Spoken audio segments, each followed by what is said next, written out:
Bonjour tout le monde, ici Claudia Martellino.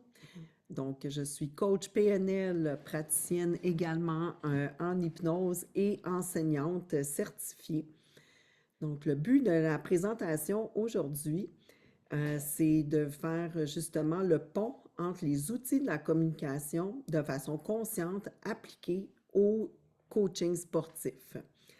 Donc, cette capsule s'adresse vraiment à vous, les entraîneurs, les coachs du club de handball, les Celtics. Donc, j'ai fait mes petites recherches, puis c'est vraiment un des plus gros clubs au Québec de handball. Et dans le fond, tout à l'heure, je vais vous expliquer rapidement d'où est venue cette présentation, puis je vais prendre le temps de me présenter un peu plus en profondeur. Donc, entre autres, qu'est-ce qu'on va faire ensemble à travers cette capsule un peu plus théorique? C'est justement de voir un peu les outils, les bases de la communication, les mécanismes de la communication, de quelle façon on perçoit, on interprète, on communique, on transmet nos messages. Donc, juste pour qu'on débute ensemble, vous avez accès à un cahier de notes, donc un workbook qui est téléchargeable. Donc, dans les liens sous la vidéo, vous allez voir, vous avez juste à cliquer. Ce cahier-là va vous accompagner tout au long de cette présentation, puis peut-être même pour la présentation qui va avoir lieu en personne dans les prochaines semaines. Donc, c'est vraiment une invitation à prendre ce qui est utile pour vous dans cette présentation-là. Puis peut-être aussi d'observer comment est-ce que dans votre quotidien, sur le terrain, les notions que je vais vous présenter sont vraiment aussi quelque chose qui s'applique ou pas. Puis peut-être de noter aussi, est-ce que ça fait du sens ou pas. Puis je vous invite vraiment à rester ouvert. On ne se connaît pas, il y a certaines personnes qui viennent de différents milieux. Donc, voilà. Commençons dès maintenant. Alors, bienvenue et vraiment, je tiens à vous remercier de votre ouverture. Je tiens à vous remercier de votre présence. Puis peut-être que cette vidéo-là va vous parler, puis peut-être que vous allez dire, c'est déjà du connu, puis peut-être que vous allez dire, ah oui, tiens, c'est un doux rappel en fait pour des choses que vous connaissiez déjà ou des choses que vous saviez, mais peut-être qu'on n'avait pas mis des mots dessus. Alors, concrètement, maintenant, plus en détail, qui suis-je? Je suis une ex-policière, donc pendant plus de 20 ans, j'ai œuvré à Montréal comme policière. J'ai eu un parcours vraiment diversifié, autant sur le terrain qu'à la formation et aussi, j'ai envie de dire, au contrôle de foule. J'ai été une experte de contenu. J'ai créé une formation. D'ailleurs, la formation que l'atelier qu'on va vivre ensemble, il est aussi inspiré d'une formation que j'ai donnée aux policiers, aux enquêteurs plus précisément. Je suis coach formé depuis 2007. En fait, j'ai commencé ma formation pendant que j'étais dans la police. Donc, j'ai un parcours en PNL, en hypnose. J'ai eu du mentorat au niveau de l'International Confederation de coaching, formation en neurosciences, constellation familiale. Donc, j'ai vraiment un portfolio très diversifié. Je suis également une ancienne athlète. Donc, j'ai fait les Jeux mondiaux des policiers-pompiers, j'ai fait des courses d'aventure, j'ai du bodybuilding, powerlifting. Donc, j'ai aussi au niveau sportif, autant en coaching que moi-même en tant qu'ancienne athlète, un background très diversifié dans des sports, j'ai envie de dire, atypiques. Mais d'abord et avant tout, je suis aussi une humaine passionnée par l'être humain. C'est ce qui a fait que dans mon parcours, j'ai choisi de délaisser la police pour justement me concentrer davantage sur l'être humain et de quelle façon je peux accompagner les êtres humains dans différentes sphères de leur vie. Alors, pourquoi ces rencontres, en fait? Le directeur me contacté, ça fait de ça quand même plusieurs mois pour justement voir si on pouvait travailler ensemble, co-créer cette présentation, cet atelier, parce que justement, dans le milieu du coaching, Il y a tout ce qui est la communication, euh, que ce soit avec les athlètes, avec les familles, entre équipes, avec la direction. Donc, la communication est vraiment à multiniveau. Et on a aussi d'autres contraintes qui, j'ai envie de dire, pourraient être au niveau des cultures, des milieux, des niveaux hein, sportifs dans lesquels vous coachez. Donc, j'ai fait mes petites recherches pour justement m'assurer de savoir c'était quoi la mission du club, c'est quoi la vision du club, c'est quoi, dans le fond, les valeurs hein, que le club veut euh, transmettre à travers son approche. Donc, c'est dans le but, dans le fond, de peut-être d'uniformiser une façon de faire au travers de la communication que cet atelier-là est venu. Donc ici, là, si on y va de façon plus textuelle, dans un contexte d'handball compétitif, la communication est au cœur de la relation entraîneur-athlète. Pourtant, il existe une difficulté majeure, c'est la formulation et l'expression claire des objectifs sportifs. Donc, de quelle façon c'est transmis et de quelle façon c'est perçu et reçu.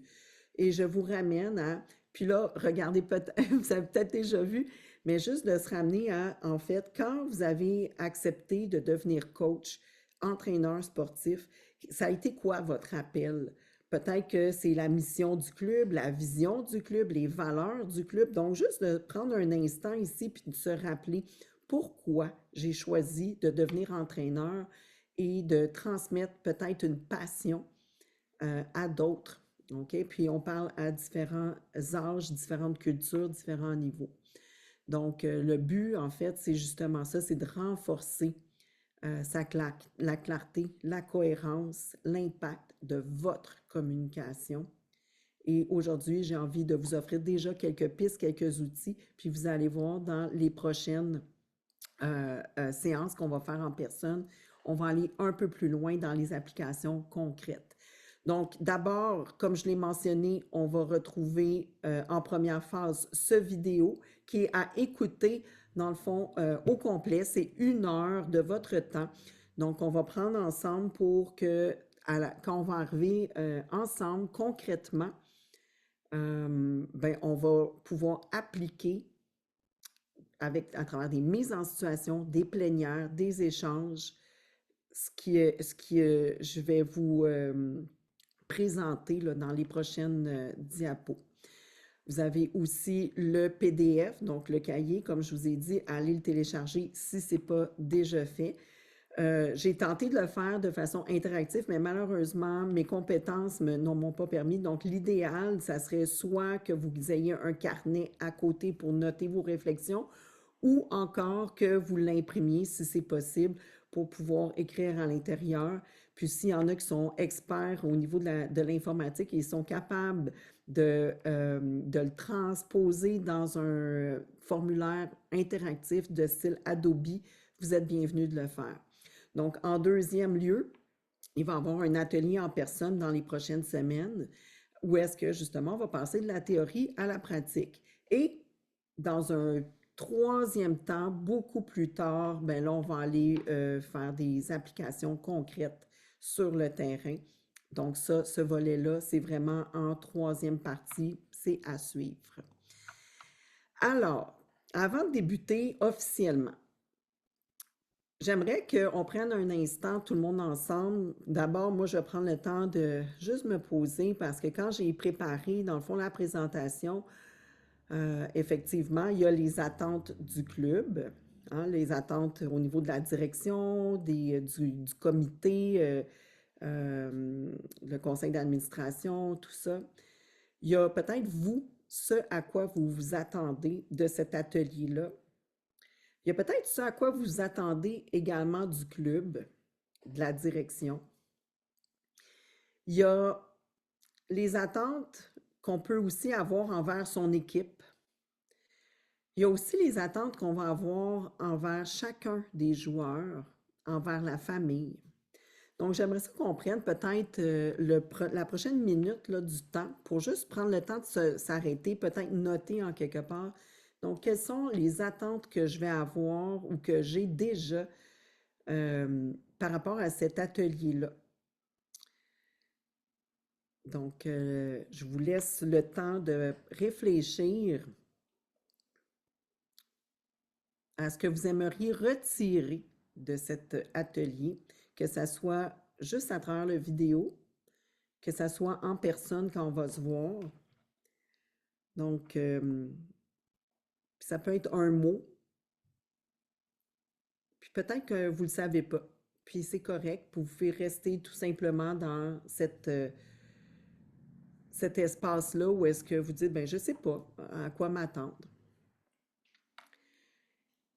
Et puis moi, de mon côté, j'ai envie de vous dire la seule chose, en fait, les seules choses que j'ai envie de vous demander, c'est de l'ouverture, de la curiosité et une participation. Bon, évidemment, à travers une vidéo, c'est plus difficile de participer activement. Par contre, quand on va être ensemble sur le terrain dans les prochaines semaines, discuter, faire des mises en situation, des plénières, bien, je m'attends à évidemment une participation de votre part.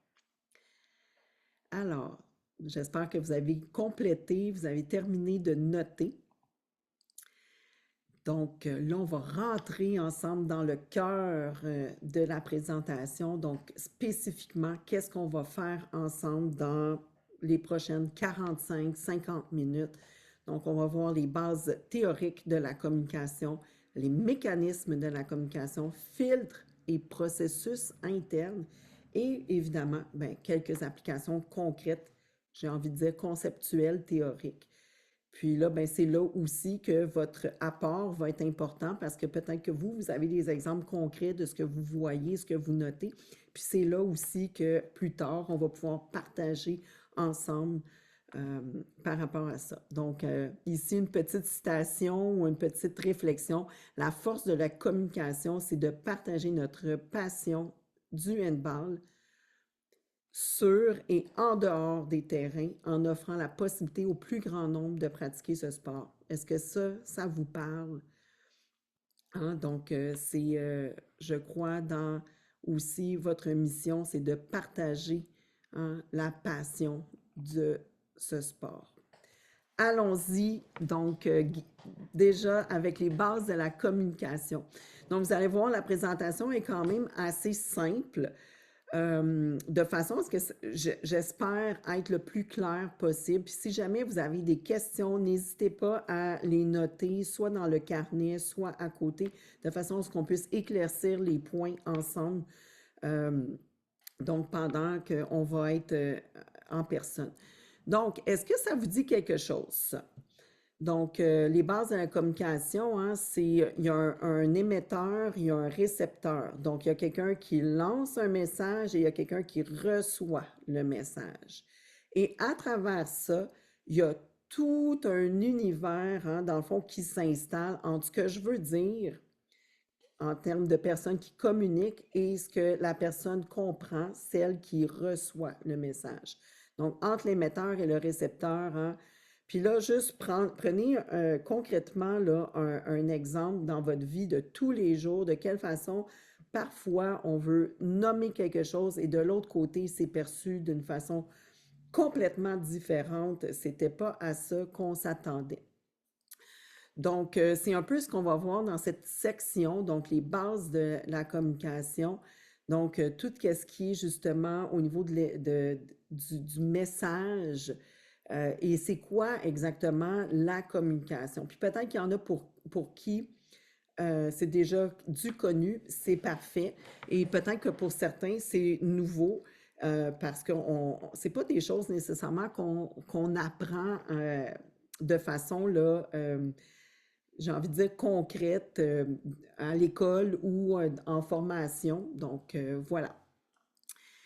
Alors, on va aller d'abord dans cette section-là voir quelques notions clés, le contact initial et l'importance. Là, je vais parler souvent, je vais parler de la PNL. Donc, je vais tout de suite vous dire qu'est-ce que ça veut dire, ce mot-là.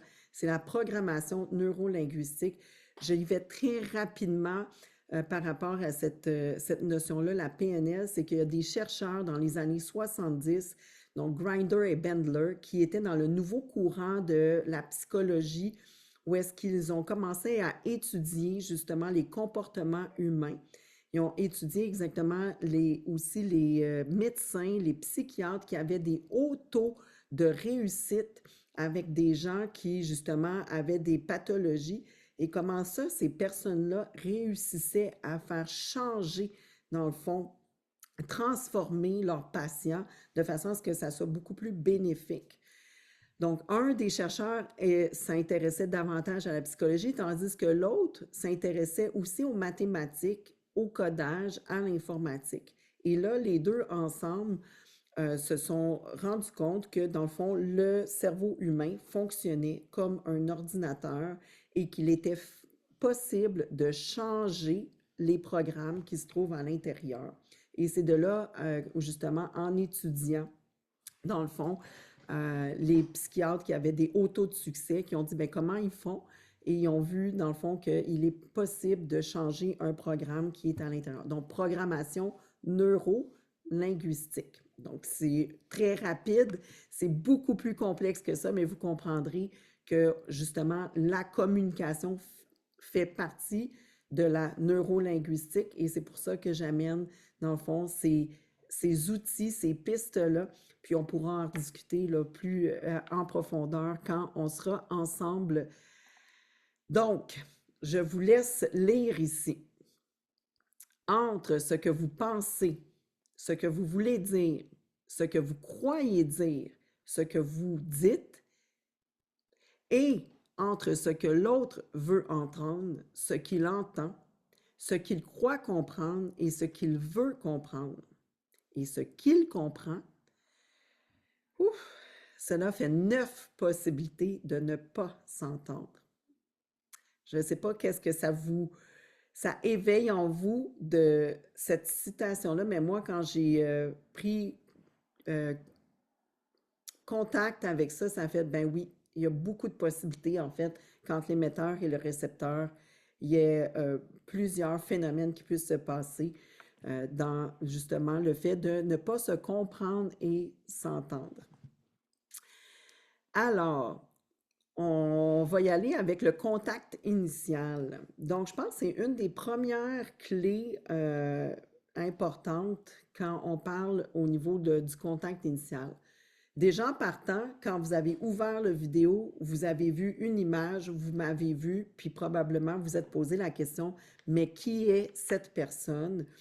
Et probablement que si j'étais arrivée avec un air monotone, très sérieuse, vous aurez dit, oh mon Dieu, mais dans quoi est-ce qu'on s'en va avec cet atelier-là, cette présentation-là? Versus, j'arrive, je vous dis bonjour tout le monde, très joyeuse. Donc, le contact initial, c'est de quelle façon je me présente à la personne.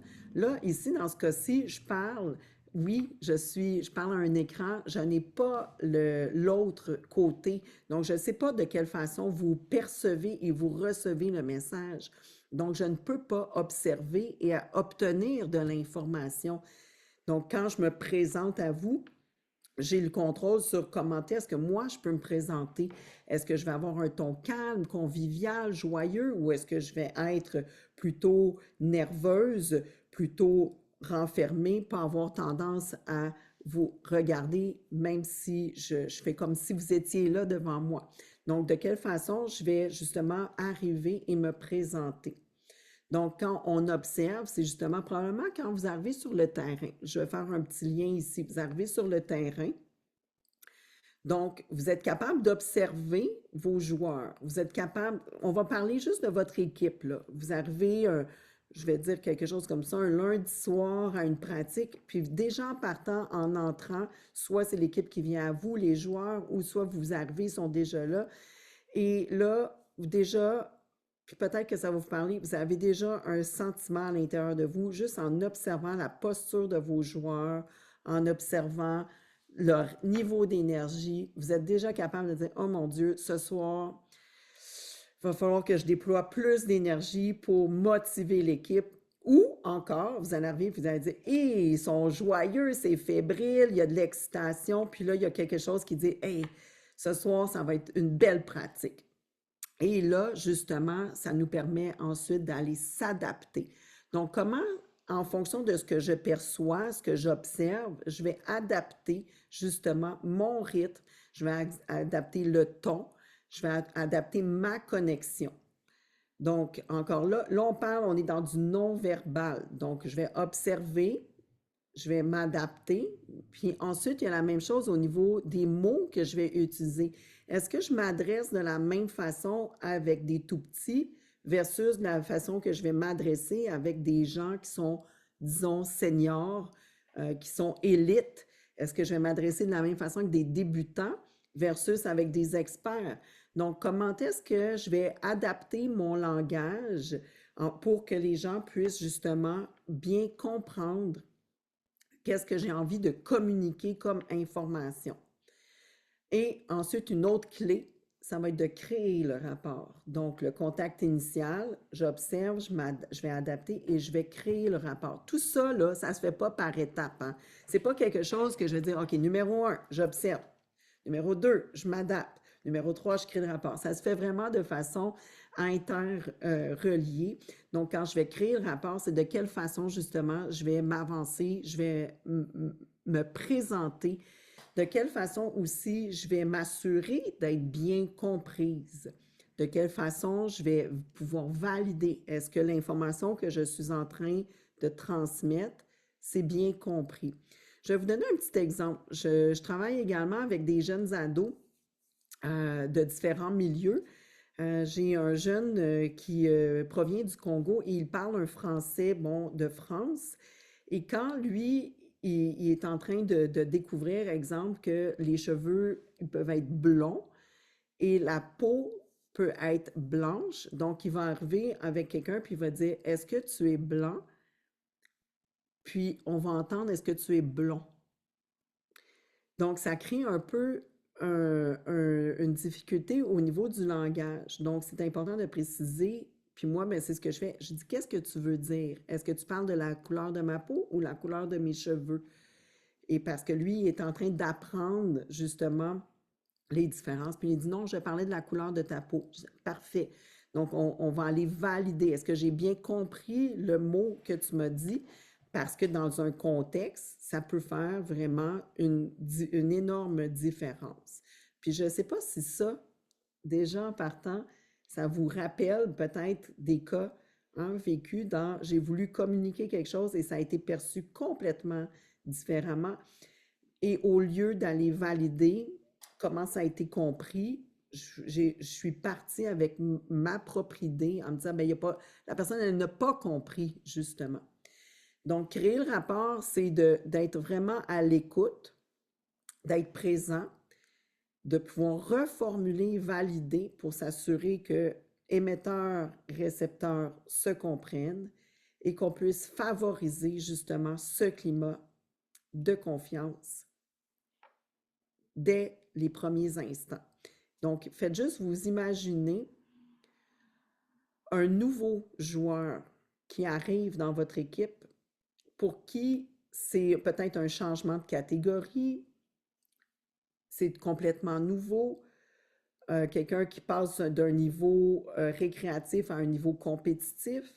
Donc, dès les premiers instants, de quelle façon je vais pouvoir intégrer, créer le rapport avec cette nouvelle personne qui arrive dans mon équipe. Donc, petite piste ici.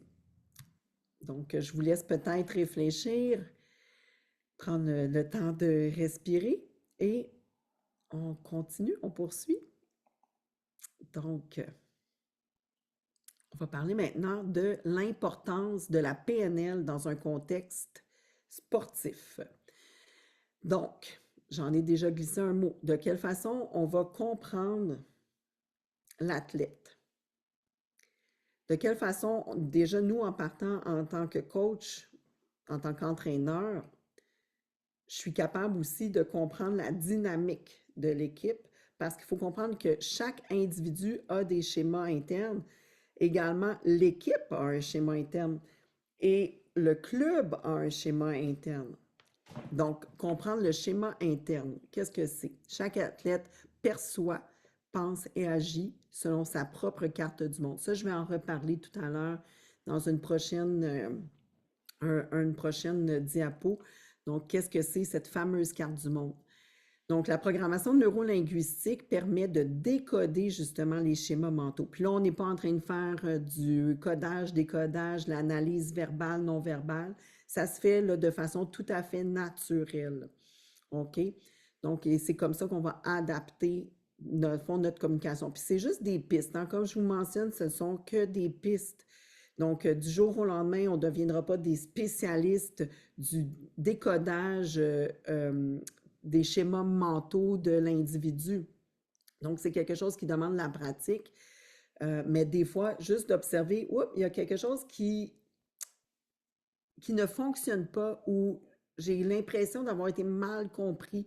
Donc, des fois, c'est ça les pistes là, que ça peut nous donner. Il y a quelque chose, dans le fond, s'il n'a pas été compris, il y a quelque chose qui se passe de l'autre côté au niveau du récepteur. Donc, également, on veut créer une connexion authentique grâce à la calibration. La calibration, c'est ça, c'est l'observation. Grâce à, si je me synchronise, est-ce que l'autre personne va suivre, dans le fond, ce que je suis en train de transmettre, ou elle va s'en aller faire complètement quelque chose de différent. Donc, ce sont des pistes. Je vais calibrer, observer, dans le fond, est-ce que le comportement, c'est ce à quoi je m'attendais ou c'est quelque chose de différent. Donc, calibration, synchronisation, ce sont des pistes qui me permettent justement de voir est-ce que je suis à la bonne place à travers la communication de mon message. Donc, le langage sensoriel, ce que je vois, le auditif, ce que j'entends, le K, c'est le kinesthésique, ce que je ressens, O pour l'odeur et le G, le goût. Habituellement, le O et le G, c'est l'odorat et le goût, c'est les sens qui sont les plus mis de côté, j'ai envie de vous dire. Par contre, les trois autres sens, ce sont, et surtout dans un contexte sportif, c'est ceux qu'on va utiliser davantage. Et donc, de quelle façon je peux renforcer mon rapport entraîneur-athlète. Donc, en créant des liens, en étant à l'affût de ce que j'observe, de quelle façon l'athlète va se synchroniser à ce que je lui demande et de quelle façon je vais utiliser les sens aussi pour favoriser une meilleure connexion, une meilleure communication. Et dans un contexte sportif également, de quelle façon on va optimiser, la performance, donc en ajustant les consignes au canal de la communication dominant. Donc, parce qu'on a des athlètes qui sont plus visuels, on a des athlètes qui sont beaucoup plus auditifs, qui vont mieux comprendre les consignes, et on a des athlètes qui, eux, c'est à travers le jeu, à travers l'expérience, qui, eux, vont mieux comprendre les consignes. Donc, est-ce que vous connaissez les modes de communication de vos athlètes? Et c'est pour ça qu'en tant qu'entraîneur, en tant que coach, on va du mieux possible utiliser les trois canaux principaux de la communication. Et comment on va utiliser notre langage d'impact? C'est de cette façon-là qu'on va favoriser compréhension, motivation et l'autonomie de nos athlètes. Donc, comprendre les schémas internes, créer une connexion authentique, optimiser la performance, c'est ça qui fait que, dans le fond, la communication dans le contexte sportif va devenir un outil clé pour nous tous. Donc, je poursuis. Mécanisme de communication. Donc, là, on a vu à peu près les notions clés. C'est vraiment de la théorie. Là, on parle de juste pour comprendre, parce que le cerveau aime comprendre. Là, on continue à travers une meilleure compréhension de comment ça fonctionne. J'en ai déjà glissé un mot, observation, calibration, perception, interprétation, mode de communication. Donc là, j'ai comme un peu été de façon très générale, on va aller voir de façon un petit peu plus spécifique. Donc, l'impact de bien comprendre son interlocuteur, donc le récepteur, ce qui va nous garder justement en lien et qui va assurer, dans le fond, la qualité du contact. Donc, il existe plusieurs avantages que vous allez voir tout à l'heure à travers les applications concrètes, donc des modes de communication. Allons-y un peu plus en profondeur avec l'observation et la calibration. Donc, afin de communiquer efficacement, il faut d'abord voir, entendre et ressentir ce qui est là. Moi, je serais curieuse de savoir, vous, est-ce que vous connaissez votre propre mode de communication? Est-ce que vous avez tendance à être un peu plus du style visuel? Donc, peut-être déjà à travers la présentation, il y a quelque chose qui attire votre attention. Puis les petits pictogrammes, donc ça, c'est plus visuel.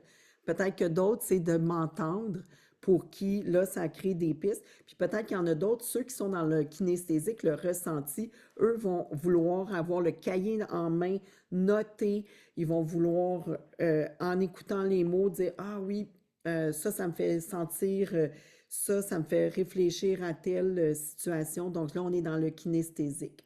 Donc, est-ce que vous connaissez votre propre mode de communication et ce qui est le mieux pour vous pour que vous puissiez apprendre et justement être en phase avec les différentes personnes dans vos vies? Donc, qu'est-ce qu'on observe? Tantôt, j'en ai parlé dans une autre diapo. On observe quoi? La posture, le ton de la voix, l'expression faciale, le rythme et l'énergie. Y a-t-il autre chose? Donc, quoi d'autre vous pensez qu'on peut observer? Donc, je vous laisse réfléchir s'il y a autre chose qui vous vient à l'esprit. Donc, le non-verbal est vraiment ce que l'on va observer. Puis là, vous allez dire, oui, mais Claudia, là, on parle de communication. Absolument.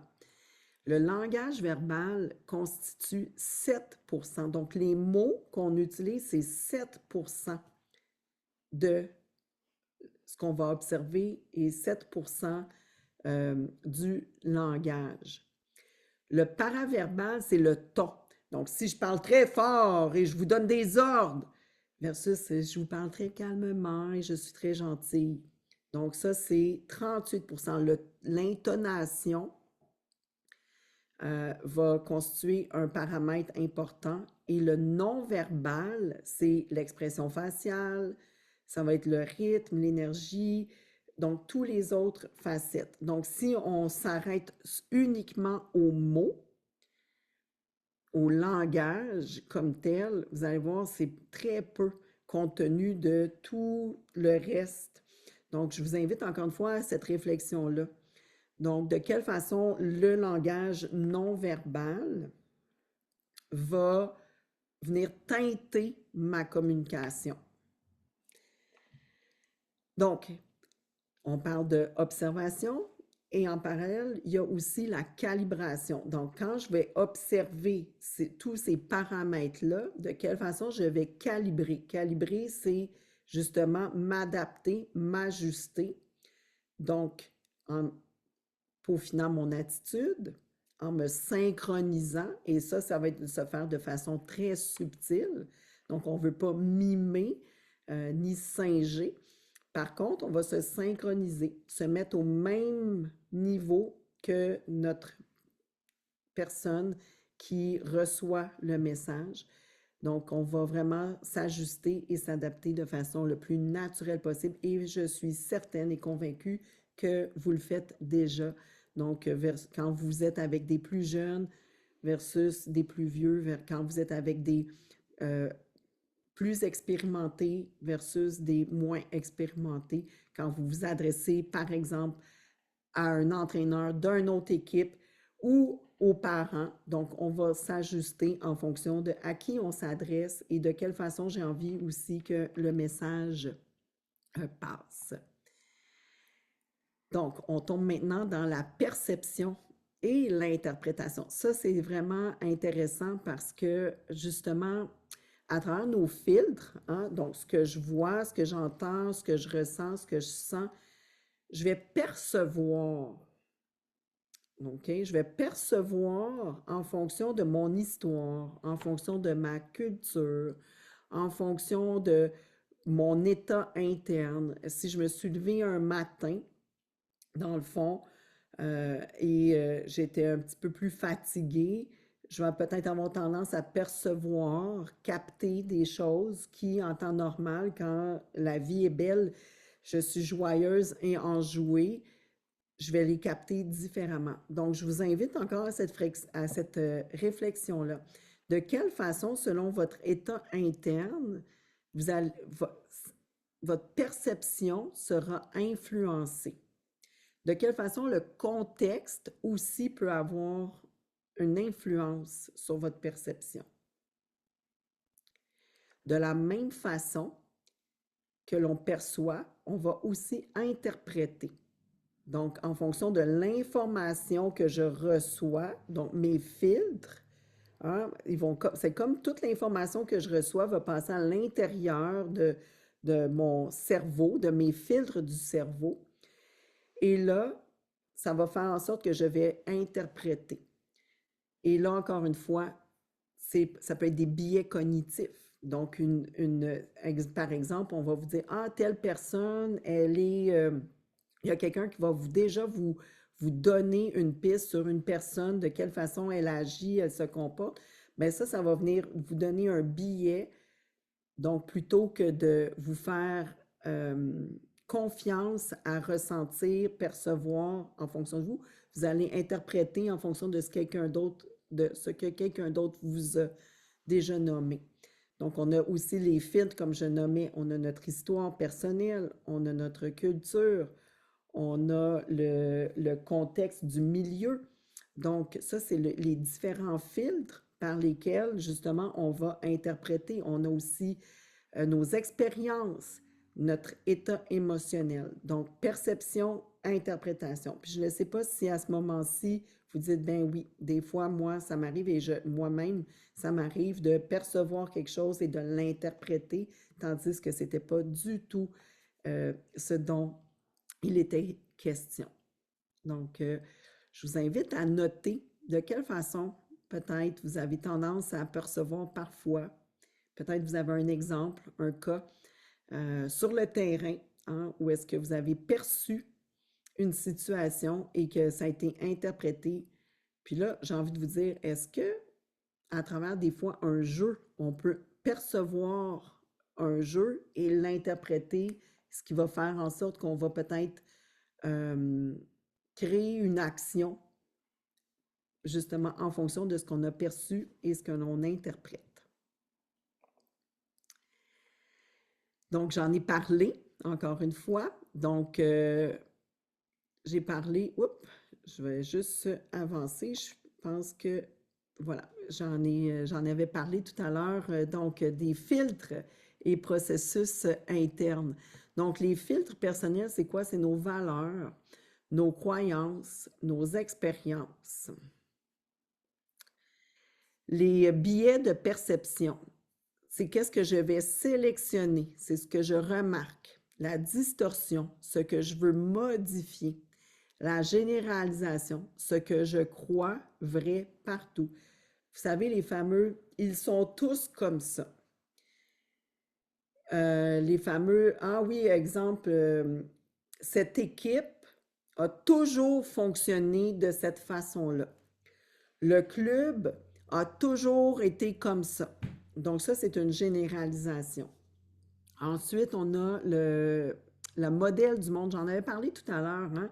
La carte et le territoire. Donc ça, je vais en reparler un petit peu plus tard, mais rapidement, c'est que, encore une fois, on est dans ce que je perçois, ce que j'interprète, donc, puis ce que je vais penser comme étant vrai, tandis que peut-être des fois, ben, il y a certaines perspectives à observer. Donc, dans le fond, ce que je vais vous inviter à faire, c'est peut-être de noter ici les exemples sportifs où les filtres, vos valeurs, croyances, expériences peuvent venir influencer, dans le fond, votre travail sur le terrain. De quelle façon les processus internes, donc, est-ce qu'on a tendance des fois à sélectionner, hein? Des fois, je vais dire, ah ben oui, la personne voit bien ce qu'elle veut voir. Elle n'a pas pris en considération certains aspects. Est-ce que des fois, je peux avoir tendance à modifier une réalité, donc la distorsion? Et de quelle façon aussi je peux peut-être parfois généraliser? Donc, je vous invite à noter des exemples, peut-être que vous avez vécu, que vous avez vu. Puis encore là, c'est personnel, donc peut-être qu'il n'y a rien qui vous vient. Peut-être que ça va vous venir un peu plus tard. Et la fameuse carte, la carte du monde, hein, vous savez, hein, quand on ouvre une carte, il y a ce qu'on voit sur la carte. Et quand on lève les yeux, il y a ce qu'on voit sur le terrain. Donc, c'est là où est-ce qu'on dit entre ce que je perçois sur la carte, ce que je perçois aussi à l'extérieur, ben, va faire en sorte que je vais interpréter peut-être des différences.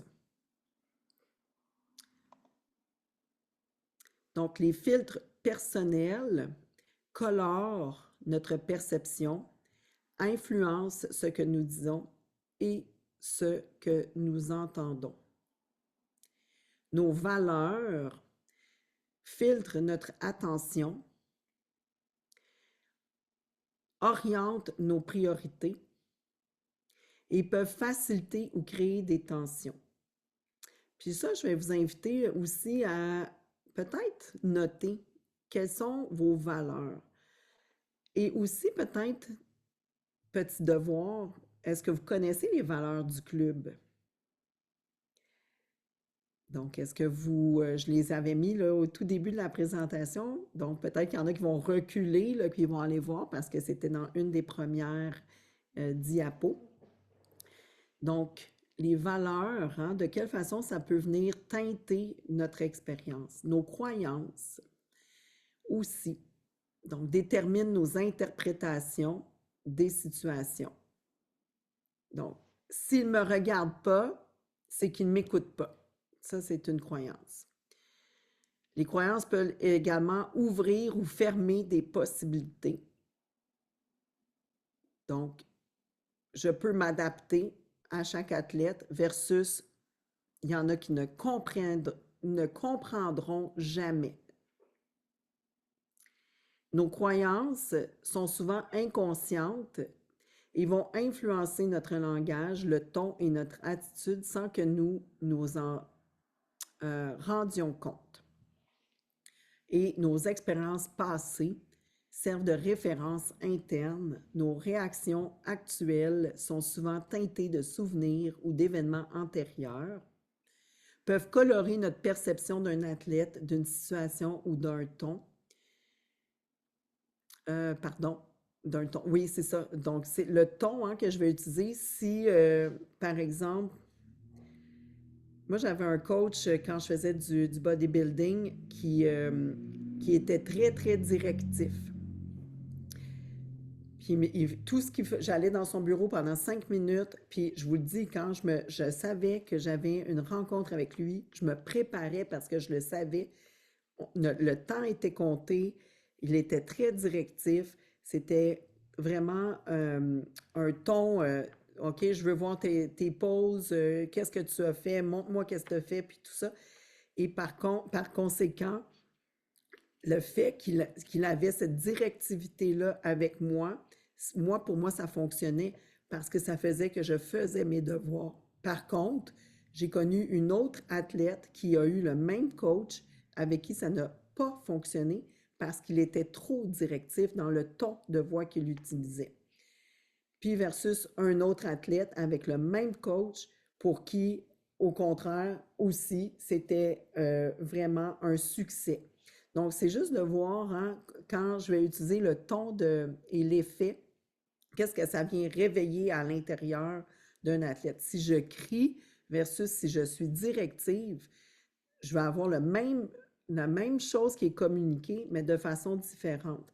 Donc, quand j'étais dans la police, par exemple, j'ai jamais crié. J'étais très directive. Donc, voyez-vous la différence? Donc, le ton que je vais utiliser peut faire vraiment un impact. Donc, je vous invite peut-être à le tester. Donc, les expériences aussi du passé peuvent aussi renforcer, fragiliser certaines croyances. Donc, les expériences du passé, dans le fond, c'est aussi notre vécu, c'est qu'est-ce qu'on a appris dans notre vie à travers justement notre histoire, à travers ce qui a été transmis par nos parents, par notre famille, par notre culture. Donc, c'est notre bagage que l'on porte. Puis des fois, ben justement, les filtres peuvent être biaisés du fait qu'on a tout un bagage derrière et ça peut venir teinter justement la communication. Donc, nos valeurs, nos croyances et notre vécu façonnent notre manière d'écouter, de parler, de réagir et d'enseigner. Donc, reconnaître tout ça, c'est vraiment un premier pas. OK? Alors, processus de limitation et biais de perception. Donc, j'en ai parlé tout à l'heure. Sélection, distorsion, généralisation. Processus de sélection, c'est ce que je remarque. Notre cerveau ne peut pas traiter toute l'information qui est disponible en même temps. Donc, c'est scientifiquement prouvé. On va aller sélectionner, dans le fond, ce qui va attirer notre attention en fonction justement de nos valeurs, nos croyances et émotions et de l'objectif qui est poursuivi. La distorsion, c'est ce que je modifie. Donc, on va avoir tendance à interpréter et altérer la réalité selon notre vision du monde. Et ça encore, c'est inconscient. Et la généralisation, c'est ce que je crois vrai partout. Donc, à partir d'une seule expérience ou d'un petit nombre, on va tirer des règles générales qui deviennent des croyances globales. Donc, on va dire une goutte d'eau, c'est l'océan, par exemple. Donc, notre cerveau filtre, déforme, généralise en permanence et en prend conscience, c'est déjà la clé d'une communication plus juste et efficace. Alors, le fameux modèle du monde, le fameux carte versus territoire, j'en ai parlé tout à l'heure, approfondissons un peu cette notion. Donc, on va réagir justement à notre représentation du monde et non au monde lui-même. Donc, la carte, c'est quoi? C'est la perception, les croyances, les filtres. Le territoire, qu'est-ce que c'est? C'est la réalité objective qui est non accessible. Hein? Donc, c'est ce qu'on va sélectionner, c'est ce qu'on va peut-être déformer. Donc, la carte correspond justement à ce que l'on va observer, percevoir à travers nos filtres, comme j'en ai parlé tout à l'heure, donc nos croyances, nos valeurs, et c'est très, très subjectif. Donc, deux personnes, j'en ai parlé avec le coach tout à l'heure, deux personnes peuvent vivre exactement avec le même coach, situation d'entraînement, on s'entraîne pour une compétition et vont avoir deux façons de recevoir le feedback de façon complètement différente. Donc, la carte comme telle, elle est incomplète. Chacun retient qu'une petite partie de la réalité en fonction des filtres internes, valeurs, croyances, expériences. Ça va guider nos comportements, nos réactions, plus que la réalité elle-même et peut évoluer avec l'expérience, l'apprentissage et l'ouverture. Tandis que le territoire, lui, représente la réalité objective, c'est-à-dire tout ce qui existe indépendamment de nos perceptions. Moi, j'aime beaucoup cet exemple. Hein? Est-ce qu'on voit le verre à moitié vide, à moitié plein? Et il y a aussi la perspective de si je regarde le verre dans son ensemble, il y a aussi la profondeur, il y a aussi les deux parties. Donc, on peut vraiment élargir. Souvent, je prends l'exemple du verre, hein, ce qu'on voit d'un côté, l'autre, même chose. On dit souvent il y a deux côtés d'une médaille, mais il y a aussi tout le contour et il y a la médaille dans son ensemble, donc une perspective beaucoup plus large. Donc, le territoire, lui, justement, il est tellement vaste et complexe pour être perçu dans son ensemble par un seul individu. Donc, chacun va en percevoir qu'une petite portion, filtrée à travers les sens et son esprit. Et la réalité objective n'est pas directement accessible, on y accède uniquement à travers sa carte.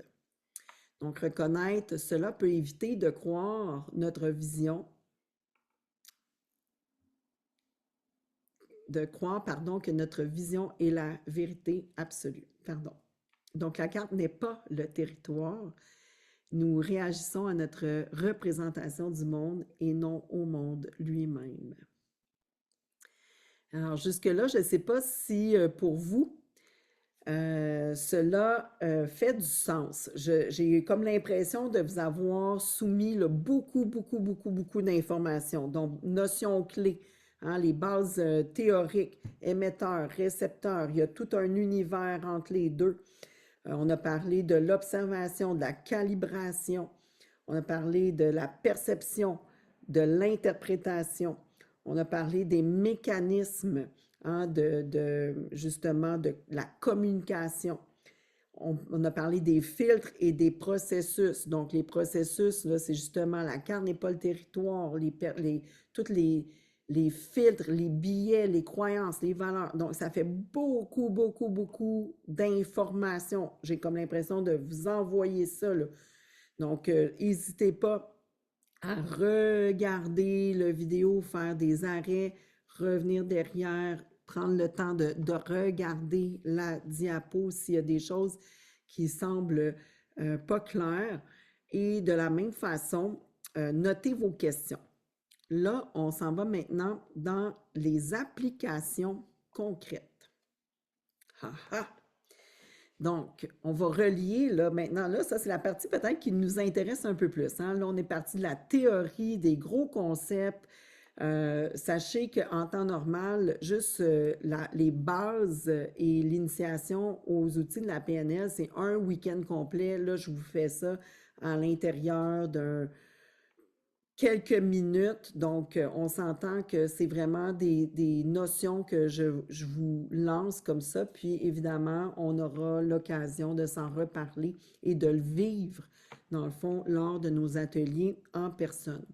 Donc, au niveau des applications, donc, on va relier des principes de communication de PNL aux situations réelles vécues par les entraîneurs. Donc, moi, j'aime bien appeler la communication de façon consciente parce que, justement, on prend conscience de la façon dont on va communiquer et de la façon aussi qu'on va le mettre en pratique à travers un leadership beaucoup plus conscient. Donc, comprendre, c'est bien. Appliquer, c'est transformer. Et là, dans les prochaines diapos, c'est un peu plus ce vers quoi on va tendre ensemble. Donc, c'est quoi la communication claire? Bien, c'est sûr que je ferai pas, on ne deviendra pas des experts en communication, dans le fond, à l'intérieur d'une présentation ou d'une expérimentation qui est très brève. Par contre, c'est à force de pratiquer peut-être un élément à la fois. Dans toutes les notions qui ont été vues précédemment, un élément à la fois, on pratique, on met en pratique, on met en pratique, puis tout doucement, la communication va devenir de mieux en mieux. Donc, dans le fond, on garde ça simple. Donc, un langage qui est simple, précis et positif, c'est gagnant. Une autre chose qui peut être intéressante, donner une consigne à la fois, parce que vous savez, hein, j'en ai parlé tout à l'heure, les filtres, l'interprétation, la perception, il y a beaucoup de choses hein, qui rentrent en même temps. Je pense que vous allez reconnaître à quel point le cerveau va interpréter et va prendre de l'information à l'intérieur de nanosecondes. Donc, si je commence à donner 8 consignes en même temps, ça devient plus difficile à suivre. De la même façon hein, que je vous ai donné beaucoup d'informations, il y a une saturation qui se crée. Donc, c'est important de, comme je dis, revenir et d'aller voir qu'est-ce qui n'a pas été clair ou compris. On va préférer des phrases affirmatives plutôt que des interdictions. Ne fais pas ça. Là, je vais aller dans des notions d'hypnose. Le cerveau ne comprend pas la négation. Donc, on va... Là, en fait, je dis le cerveau, c'est l'inconscient ne capte pas la négation. Lui, il va prendre ça comme ne cours pas après le ballon, cours après le ballon. Ne fais pas telle action, il y a des chances que l'action soit faite et non le contraire. Donc, soyez peut-être juste un peu, ah, ben oui, des fois, ça arrive que j'ai tendance, donc ouvert à observer, ben oui, des fois, j'ai tendance à utiliser beaucoup la négation. Donc, c'est peut-être une petite piste déjà concrète dans laquelle on peut tester sur le terrain. Donc, on va adapter également le rythme selon le contexte et le profil de l'athlète. Ça, j'en ai parlé tout à l'heure. Donc, est-ce que vous connaissez vos joueurs? Est-ce que vous connaissez vos athlètes? Petite question. Donc, je vais vous inviter peut-être à prendre un instant ici, peut-être si vous souhaitez fermer les yeux puis revoir tous les athlètes, tous les participants, tous les joueurs que vous côtoyez. Puis peut-être même que vous voyez des visages, des noms. Et peut-être justement qu'il y en a un ou une qui vous crée un peu plus de défis quand vous lui donnez des consignes. Puis justement, peut-être d'observer, est-ce que si je lui donne une consigne qui va stimuler le visuel, ça peut l'aider? Est-ce que c'est quand je parle et je vais une consigne verbale ou est-ce que ça va être quelque chose plus du genre, quand tu touches au ballon, ressens ce qui se passe quand ta main capte le ballon. On fait référence au sens kinesthésique. Donc, petit exercice comme ça pour concrètement voir de quelle façon on connaît nos joueurs, puis on est capable de dire, ben oui, ces joueurs-là, si je fais un plan de match au tableau, eux, ils vont comprendre. D'autres joueurs, c'est à travers mes explications qu'ils vont comprendre. Puis d'autres, ça va être let's go, on s'en va sur le terrain, on le fait. Ils vont mieux comprendre. Et on peut aussi valider ce qu'ils ont compris. Donc, qu'est-ce que tu as compris de ce que je viens de dire? Je ne sais pas si vous avez le temps. Des fois, c'est le temps qui joue contre nous, mais est-ce que vous avez le temps de valider? Donc, OK, on va faire telle stratégie, telle tactique. Donc, qu'est-ce que vous avez compris? Et non, avez-vous compris? Parce que là, avez-vous compris? Oui, puis là, tout le monde s'en va. Mais est-ce qu'ils ont réellement compris versus qu'avez-vous compris? Puis là, on peut leur demander. Et on va aligner parole, posture, regard, donc congruent. Donc, est-ce que je suis congruent entre les mots et mon attitude, mes comportements? Donc, ça, c'est la communication de façon simplifiée et claire. Donc, concrètement, de quelle façon on peut mettre ça sur le terrain.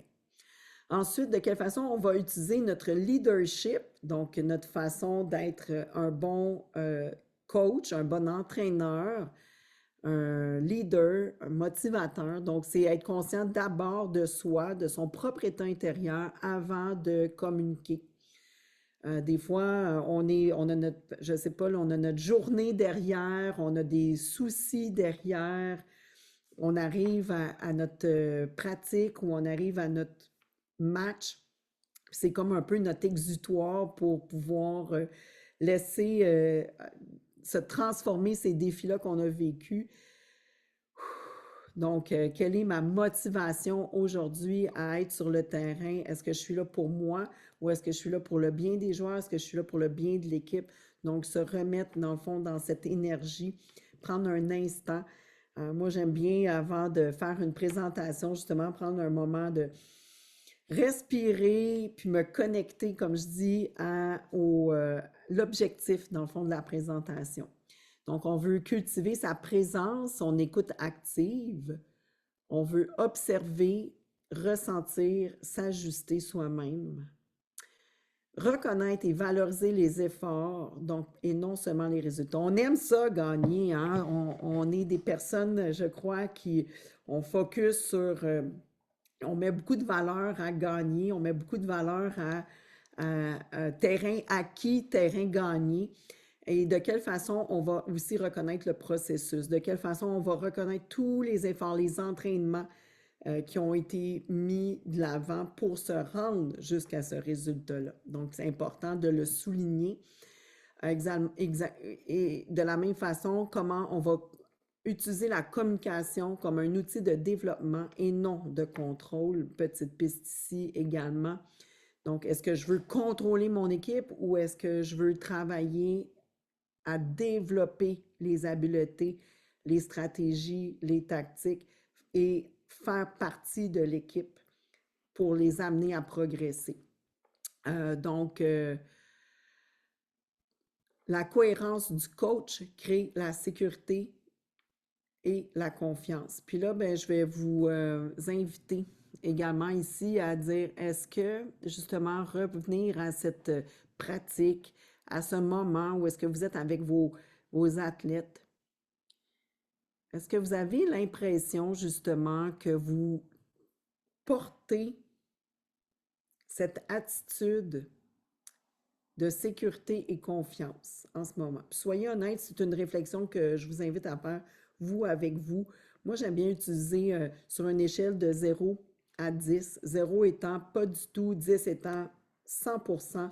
Donc, de quelle façon je favorise par ma présence, mon écoute, ma communication, je favorise auprès de mes joueurs la sécurité et la confiance. Je vous invite à noter sur une échelle de 0 à 10, quel est votre sentiment actuel par rapport à ça?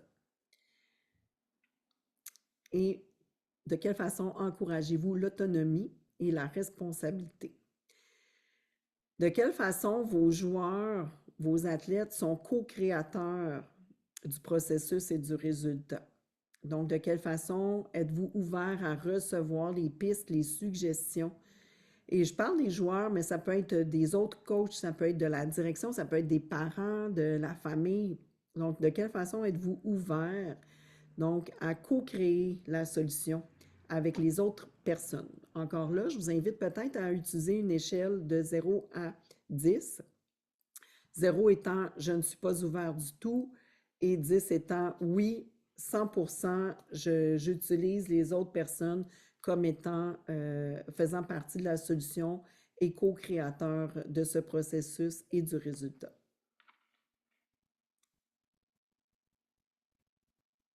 Donc maintenant, j'espère que vous avez peut-être déjà noté.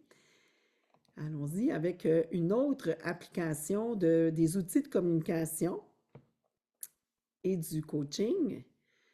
Donc, les consignes, les fameuses consignes en entraînement et la gestion d'athlètes. Aïe, aïe, aïe. Ça, je pense que c'est vraiment du concret, là. Puis peut-être que vous avez des top athlètes, tout le monde est à son affaire. Puis ça c'est le rêve hein, de chaque coach. Ayant été moi-même coach dans le passé, on aime ça quand nos athlètes, quand nos joueurs, quand tous les gens, les autres acteurs autour, tout le monde collabore, tout le monde est participatif. Ah, c'est vraiment ce que l'on vise. Donc, de quelle façon, dans le fond, en tant qu'entraîneur et coach, on peut communiquer, dans le fond, quand on a un athlète qui est en difficulté ou une équipe au complet là, qui peut l'être. Mais d'abord, en entraînement, de quelle façon est-ce que vous donnez une consigne précise et motivante à vos joueurs, que ce soit à un en particulier, à l'équipe au complet? De quelle façon vous adaptez le langage selon le profil? Ça, on en a parlé de façon plus précise et théorique dans les diapos précédentes. Donc, est-ce que vous êtes capable d'avoir un langage qui réunit toute forme de perception visuelle, auditive, kinesthésique? Et maintenant, est-ce que vous observez aussi les réactions et vous ajustez le message lors des entraînements? Donc, encore une fois, petite réflexion que je vous invite à faire, puis peut-être que vous le faites déjà. Dans le fond, tant mieux si c'est le cas, et peut-être que ça va être des choses à tester sur le terrain. Et ensuite, allons-y avec la gestion d'un athlète en difficulté. D'abord et avant tout, est-ce que ça vous est déjà arrivé d'avoir à gérer un athlète avec qui ça ne fonctionne pas? Ou un athlète, je vais vous donner un exemple, un athlète qui vit une frustration, une déception. Un athlète qui, quand on lui dit d'aller sur le terrain, qui refuse. Un athlète, puis là, on peut en sortir, on peut nommer toutes sortes d'exemples. J'imagine que vous avez déjà vécu ça. Peut-être pas encore, mais c'est bien aussi de visualiser de quelle façon aussi je vais me projeter. Si ça arrive, je fais quoi? Donc, on peut utiliser des outils de reformulation. Donc, de quelle façon je vais dire, bien là, je remarque que tu sembles moins présent aujourd'hui. Est-ce qu'il y a quelque chose que tu aimerais qu'on discute ensemble? Est-ce que je me trompe? Donc, on peut explorer qu'est-ce qui t'aiderait aujourd'hui à avoir une meilleure pratique. Et on peut offrir aussi un cadre sécurisant et encourageant. Moi, ce que je vous invite, c'est peut-être de prendre cette personne-là à part. Hein? Surtout si on parle des jeunes, là, des ados, je pense c'est pas ce qu'ils préfèrent d'être mis en lumière devant toute l'équipe. Donc, on peut les prendre à part puis valider. Puis évidemment, si le temps le permet, puis le contexte le permet. Donc, chaque mot, chaque ton, chaque regard influence la perception, motivation de l'athlète. Alors, une petite dernière ici, je vais vous inviter en fait à faire un petit exercice pratique, de reformuler une consigne. Puis là, je ne vous donne pas les réponses. Je les ai, mais je ne vous les donne pas. Donc, je vais vous inviter à reformuler ici, ne rate pas ta passe. De quelle façon vous pourriez mettre ça plus positif?